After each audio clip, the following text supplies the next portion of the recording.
Nuevamente, bienvenidos al canal de Filósofo 777 y vamos a hablar de que ya Venezuela no está en una hiperinflación, sino en una gigainflación.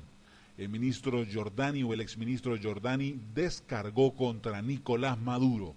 Así es, uno de los líderes de la diplomacia, uno de los líderes que se movió en el ministerio mientras el difunto Hugo Chávez regentaba el cargo de presidente de Venezuela, se enfrentó a Nicolás Maduro a través de la página web y hizo saber que lo que estaba ocurriendo en Venezuela por la brutalidad de Nicolás Maduro ha terminado no en una hiperinflación, sino en una gigainflación o en una gigainflación, como le quieran decir.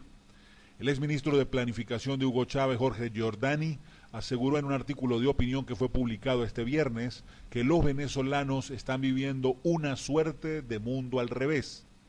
Esto luego de relacionar la inflación que sufre la mayoría de la población asalariada y la conducta asumida por el gobierno de Nicolás Maduro. Aquí pueden escuchar parte de ese artículo que le transmitió Jorge Giordani a Nicolás Maduro. Comienza citando a Simón Rodríguez, el pensamiento de Simón Rodríguez que dice: nadie hace bien lo que no sabe, por consiguiente nunca se hará república con gente ignorante. Repito, nadie hace bien lo que no sabe, por consiguiente nunca se hará república con gente ignorante, lo dijo Simón Rodríguez. En Venezuela vivimos una suerte de mundo al revés, al relacionar la inflación que sufre la mayoría de la población asalariada y la conducta asumida por el gobierno que surgió a partir de abril del 2013. Ni aun en las condiciones de encontrarse ensimismados en un supuesto poder o encerrados en una cúpula de cristal es posible entender dicho comportamiento atávico y cuanto menos irresponsable. Sin embargo, existen algunos elementos que permiten ilustrar dicha conducta, al tratar de explicar por qué el gobierno actual permite y no asume como suyo, como administrador de la hacienda pública, la existencia de tan grave fenómeno inflacionario.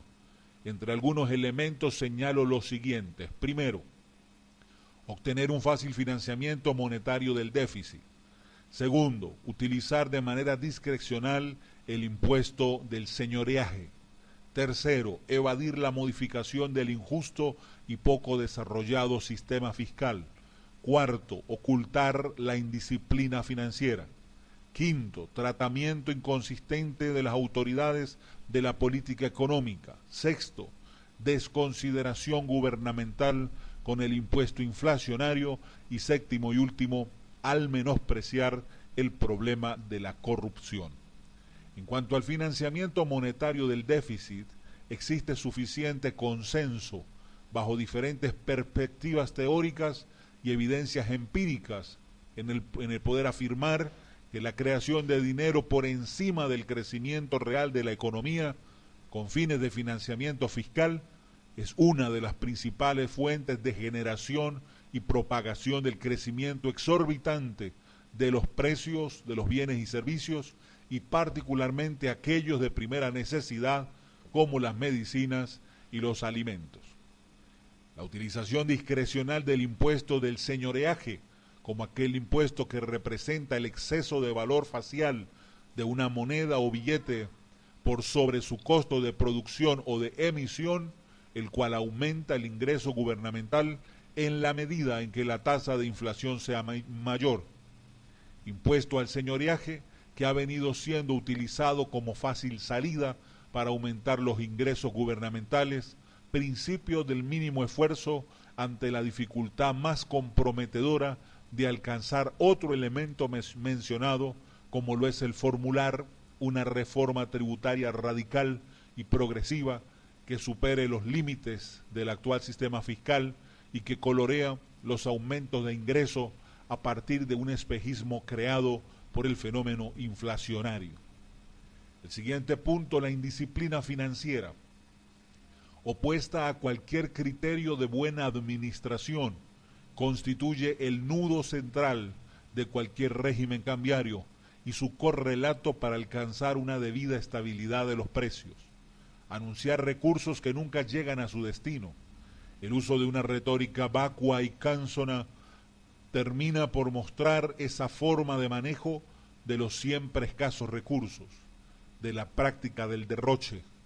Se pasó en estos 4 últimos años de seguida a una conducta irresponsable en el uso de dichos recursos como si fueran ilimitados, terminando en lo que tenía que suceder, en la pérdida de una conducta reputacional por parte del gobierno, dejando de lado los necesarios efectos ordenadores en términos de una política macroeconómica fiscal, cambiaria y monetaria ajustada a los tiempos que corren, al no tomar decisiones a tiempo, al anunciar lo que se va a decir que luego queda al aire, al cambiar el discurso de manera permanente, saltando de una cosa a la otra. Los cambios sucesivos en los voceros en el área económica han terminado por darle un tratamiento inconsistente en el tiempo a la política económica venezolana. En otro, el impuesto inflacionario como la pérdida patrimonial sufrida por los tenedores de dinero como resultado de la inflación ha producido un trastocamiento tanto del nivel de vida de la mayoría de los venezolanos, quienes para tratar de sobrevivir deben buscar refugio en cualquier tipo de activo que les reserve su poder de compra, al conjugarse el fenómeno especulativo como causa a consecuencia de los altos niveles de precio, como la depuración de la calidad de vida, la aparición del llamado bachaquerismo como medio de subsistencia y la comercialización último. A ello se une la pretensión de un gobierno que quiere quebrar la voluntad de los ciudadanos a través de métodos cada vez más ineficaces de distribución de bienes y servicios de primera necesidad con el famoso CLAP.